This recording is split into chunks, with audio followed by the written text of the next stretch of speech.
This house was something special to me. High ceilings, soft carpets, silence filled with the scent of expensive wood and spicy oriental incense. I was used to this silence, to the measured rhythm of my work. Every day started the same, first cleaning, then taking care of the flowers in the winter garden, preparing a light lunch, and then hours of solitude when I could sit by the window for a moment and allow myself to dream. I always believed that fate leads us on the right path. I felt comfortable in this house, even though it did not belong to me. I knew my place, I knew the rules, and I never broke them. Until the day he appeared. At first, I didn't realize something had changed. There was just a strange tension in the air, like before a storm. I heard a man's voice, velvety, confident. This voice was nothing like the voices of the owners, who rarely visited the house. I froze, listening, but then pulled myself together. It was none of my business. But later, when I met his gaze in the long mirrored corridor, something inside me wavered. He stood watching me, and in his eyes, there was something I couldn't quite understand. "Do you work here?" His voice was soft but carried a note of curious interest. I nodded, lowering my gaze. I felt my heart suddenly beating faster. "Beautiful house," he continued, taking a few steps toward me. "But it must get lonely here, doesn't it?" I didn't know what to say. Yes, this house was full of secrets and silence. But at that moment, it no longer seemed so empty.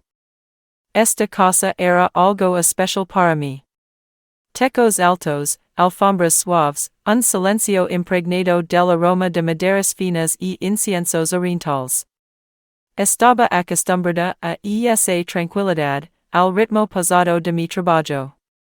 Cada día comenzaba igual, primero la limpieza, luego el cuidado de las flores en el invernadero, preparar un almuerzo ligero y, después, horas de soledad en las que podía sentarme junto a la ventana y permitirme soñar un poco.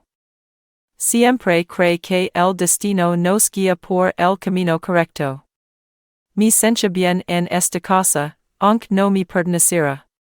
Sabía cuál era mi lugar, conocía las reglas y nunca las rompía. Hasta el día en que apareció él. Al principio, no me di cuenta de que algo había cambiado. Solo una extraña tensión en el aire, como antes de una tormenta. Escuché una voz masculina, aterciopelada, segura. No era como las voces de los dueños, que rara vez visitaban la casa. Me quedé quieta, escuchando, pero luego me reprendí a mí misma. No era asunto mío. Pero más tarde, cuando me encontré con su mirada en el largo pasillo con espejos, algo dentro de mí vaciló. Estaba allí, observándome, y en sus ojos había algo que no podía comprender. ¿Trabajas aquí? Su voz era suave, pero con un matiz de curiosidad. Asentí, bajando la mirada. Sentí como mi corazón comenzaba a latir más rápido.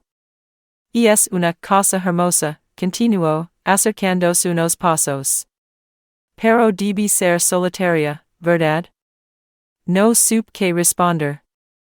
Sí, esta casa estaba llena de secretos y silencio. Pero en ese momento, ya no me parecía tan vacía. I knew I shouldn't even look in his direction.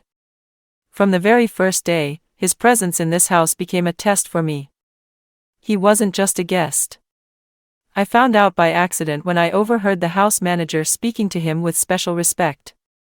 He was a relative of the owner's, someone who could come and go whenever he pleased, without warning.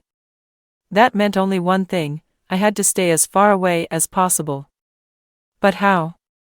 Every time I walked past, it was as if he sensed it. His gaze found me before I could look away. There was no suggestion, no challenge, just a light, almost innocent game that made me feel warm inside. "Do you always run away so quickly?" he asked one day when I hurriedly disappeared behind the kitchen door after noticing him in the hall.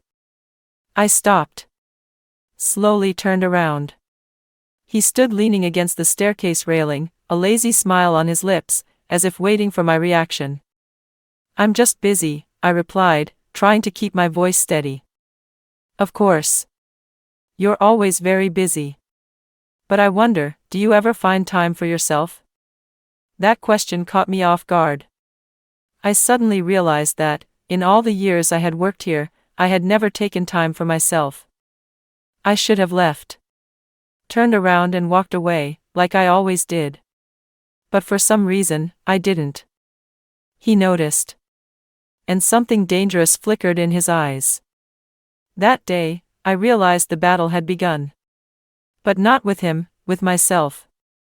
I'll take a short pause. Let me know in the comments where you're listening from. Have you ever experienced something similar in your life? What would you do in my heroine's place? I'd love to hear your thoughts. Don't forget to subscribe so you don't miss the next part. Now, I continue. It happened by accident. Or maybe fate was just waiting for the right moment.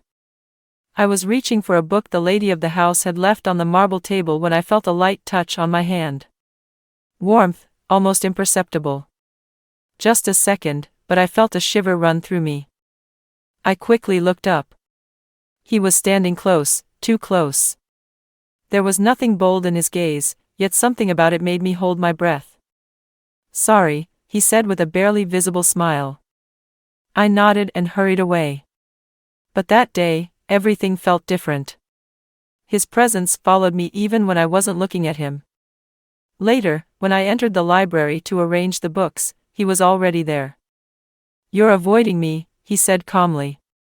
I pretended not to hear, but my heart was pounding so loudly that it felt like he could. Am I really that dangerous? He stood between the bookshelves, absent-mindedly tracing his fingers along the spine of a book. "I'm just working," I said, but my voice betrayed me. He stepped closer.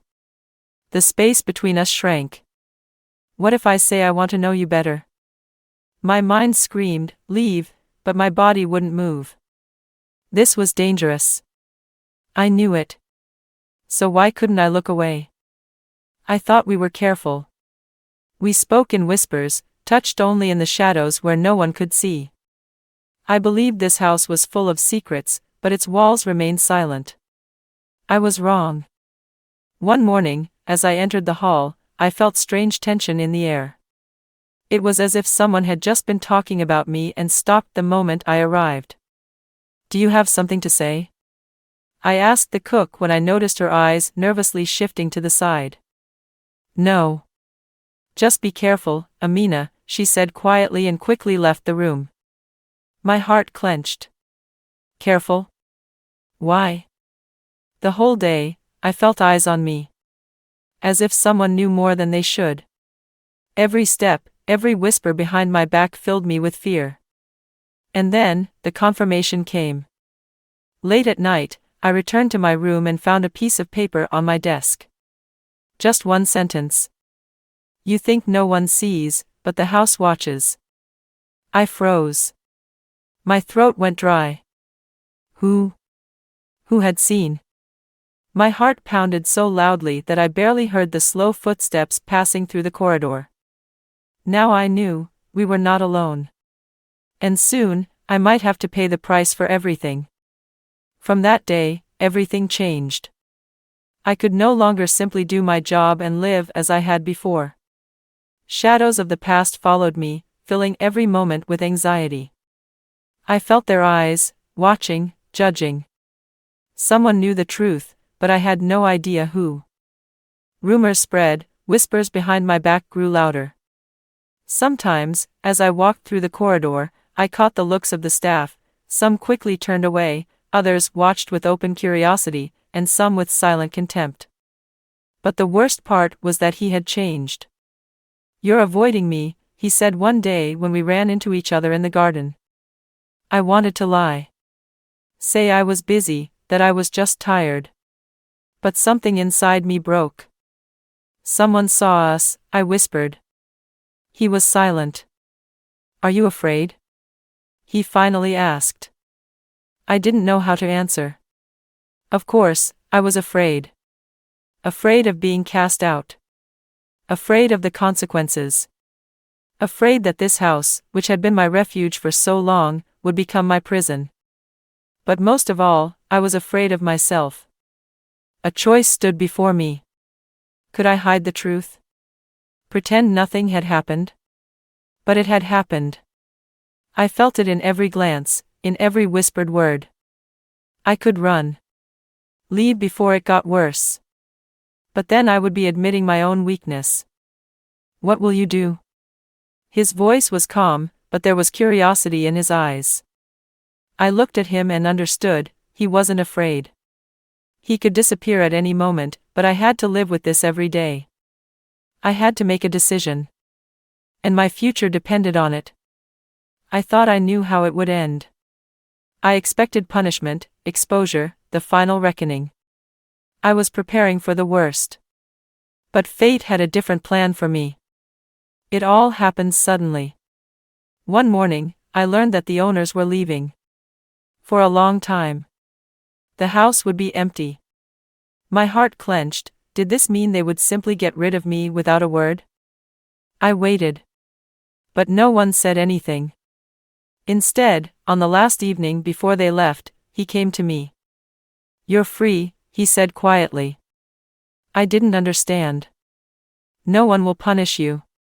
But you no longer belong to this house." The world shifted.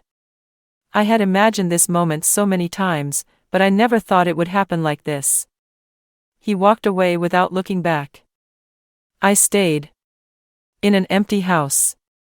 With empty hands. And only then did I realize, my mistake wasn't in what happened. My mistake was believing that it meant something. Fate had given me a lesson. Mistakes don't come without consequences. What do you think about this story? Have you ever experienced something similar? Your comments are very important to me, and I appreciate each and every one of you. Let me know how you feel after listening. I read everything and try to respond. Don't forget to subscribe and leave a like so you won't miss new thrilling stories. Write this phrase in the comments: "Fate always makes its choice," so I know you listened until the end. Wishing you a great day and only the right decisions.